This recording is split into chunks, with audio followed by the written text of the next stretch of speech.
ステップスポーツみずほ店の宮根です。皆さんお久しぶりです。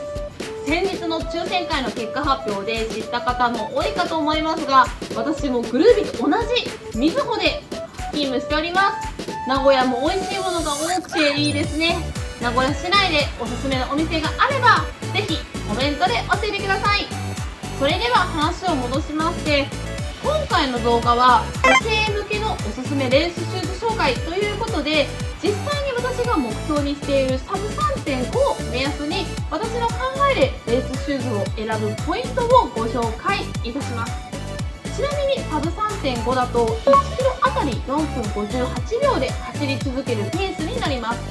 普段走っている方でも、このペースで走り続けるのは難しいところではありますが、練習をしていけば、決して不可能ではないペースかと思いますので、皆さんも一緒に頑張りましょう。ちなみに私のおすすめシューズもご紹介いたしますので、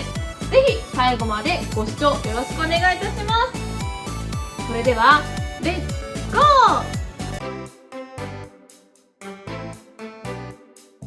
それでは私が考えるレースシューズを選ぶポイントは3つです。1つ目のポイントはフィット感です。アッパーのホールド感がないと着地時にブレてしまいますよね。それに着地のフィット感が弱いとパワーロスを起こしてしまったり、靴ずれや豆などの足のトラブルの原因になったりしてしまいます。感覚的にも自分の思い通りに走りにくくなってしまいますので、フィット感は一番大事にしてほしいです。特に女性の場合はかかとが細い方が多いので、シューズを選ぶ際にはぜひとも注意していただきたいです。ちなみに現在はアッパーが柔らかく前足部がゆったり感じるシューズも多くなっていますので、フィット感が弱く感じる人も多いのではないかなと思います。そのような時は5本指ソックスを履いていただくだけでもフィット感が変わりますのでおすすめです。それに5本指ソックスを履くと指先で踏ん張りやすくなりますので、ぜひ使ってみてください。でもっと言うとシューズの重量も大事ですが、フィット感の方を重視していただきた方がいいです。そもそも女性の場合、重量を気にしてしまうほどの多くのクッションが入っているシューズを選ぶ人っていうのは少ないと思いますが、感覚的な話としてフィット感が良いシューズであれば多少重たくても問題ありません。私の場合は 220g までならフィット感を重視します。ちなみに 220g は 24cm でいうとこちら半蔵 U くらいのシューズです。ナイキのエアズームテンポネクストパーセント、こちらがギリギリアウトかなっていうぐらいです。なので、重さはそこまで意識しないでフィット感を重視して好きなシューズを選んでいただければなと思います。そして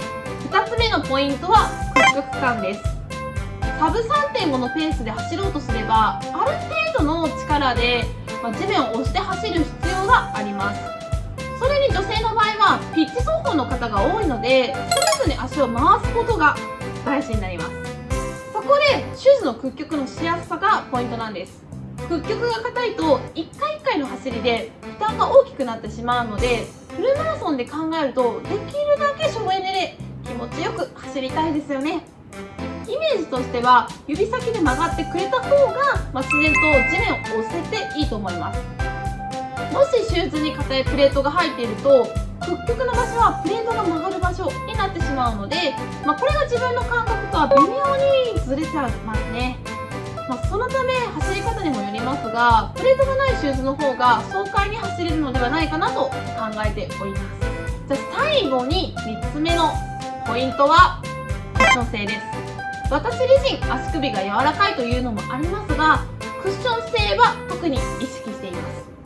柔らかすぎると着地時にブレてしまって、パワーロスや怪我の原因になってしまいます。それでもフルマラソンでは30キロからが勝負です。後半まで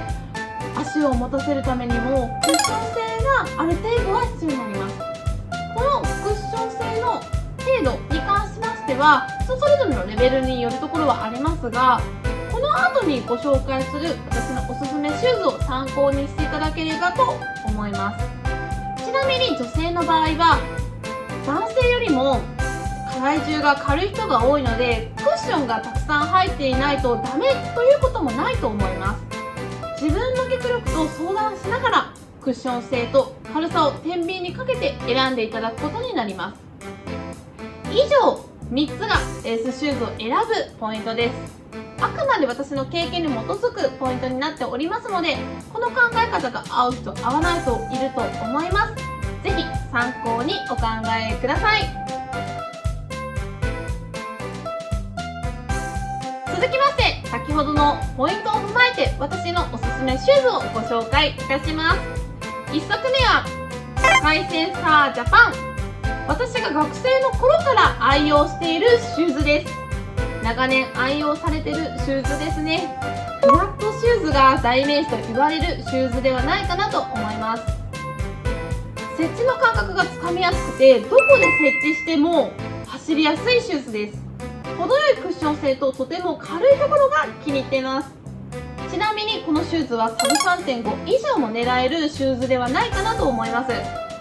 スピードとしては4分を切るペースでも問題なく使えますし、日本製で足入れもよく、広めの作りになっています。そのため、足が細い人には合わないかもしれませんが、足幅の広い人には特におすすめです。重量は宮根調べにて 24cm で 182g、クッションのイメージとしては、カーサーシリーズよりも少し柔らかくなっております。多くのランナーに履きやすいシューズですので、ぜひ試してみてください。2足目はホカオネオネリンコン2です。こちらは厚底シューズに挑戦したいという人におすすめのシューズです。プレートは入っていませんが、ホカオネオネ特有のメタロッカーテクノロジーシフト際で体重移動がしやすくなっております。軽いシューズがいいけど薄底だと足の負担が気になる、そんな人におすすめのシューズです。重量は 184g で、なんと先ほどご紹介しましたスカイセンサージャパンとそんなに変わらないんです。驚きですよね。ただ軽さを出すためにアウトソール部分のラバーが少し少ないです。走り方や設置の仕方によっては削れやすいと思うので要注意です。しかしこの厚さと軽さはやっぱりいいですトレーニングではキロ4分を切るくらいでも使いやすくて、もちろんジョグでも使えちゃう万能シューズです。このシューズは過去にも私が紹介していますので、ぜひそちらをご覧ください。そして最後はアディゼロジャパン5。みんな大好きアディゼロシリーズからアディゼロジャパン5です。かかとと中足部、フィット感、屈曲感、クッション性すべて私にドンピシャなシューズです。前足部のアッパーは指をしっかり動かせるようにゆとりがあるところもいいです。ただそれが苦手な人もいると思いますが、オファビソックスとセットで使って、指を使ってですね踏み込むことができるのでおすすめです。着地した際はどこから設置してもブレずに安定します。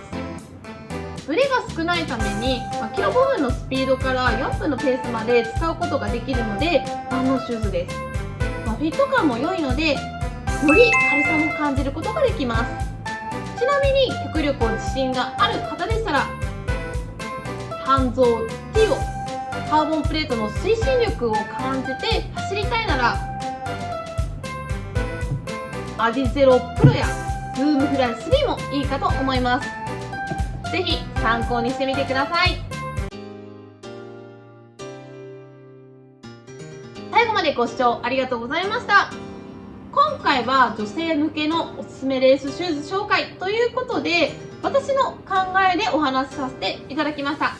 皆さんいかがでしたでしょうか。もちろんランナーの足の形や設置の仕方、走り方でおすすめするシューズは違ってきます。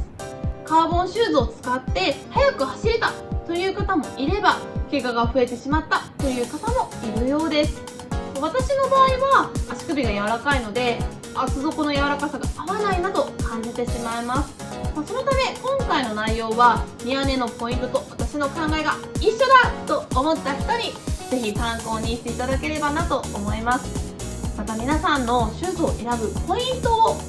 ぜひコメント欄で教えていただけたら嬉しいです。ぜひいろんな考え方を教えてください。シューズ選びって難しいですけど、楽しくてワクワクしますよね。私も新しいシューズを買ったら、よし頑張ろうってなります。今年もまだまだ始まったばかりですので、2021年最初の一足、ぜひ検討してみてください。それではこの動画につきまして、高評価、低評価、コメント、チャンネル登録、ぜひともよろしくお願いいたします。またの動画でお会いしましょう。さよなら、また見てはんよはい、最後までご視聴ありがとうございました。ステップスポーツカナダ店のマキです。はい、ありがとうございます。さて皆さん、共通テストの問題はご覧になられましたでしょうか？で、今回、数学1の問い3にて、なんと陸上競技の問題が出ました。ピッチとストレートから太郎さんの100メートルの理想のタイムを求めるという式なんですけども、ただこれ、回答の0番が9秒68という、これ陸上をやってる方からすると、とんでもないタイムですね。なので、この問題、陸上選手の方は、まず3つくらいに回答が絞られました。ラッキー問題です。皆さんぜひ解いてみてください。ではまた次回の動画でお会いしましょう。最後までご視聴ありがとうございました。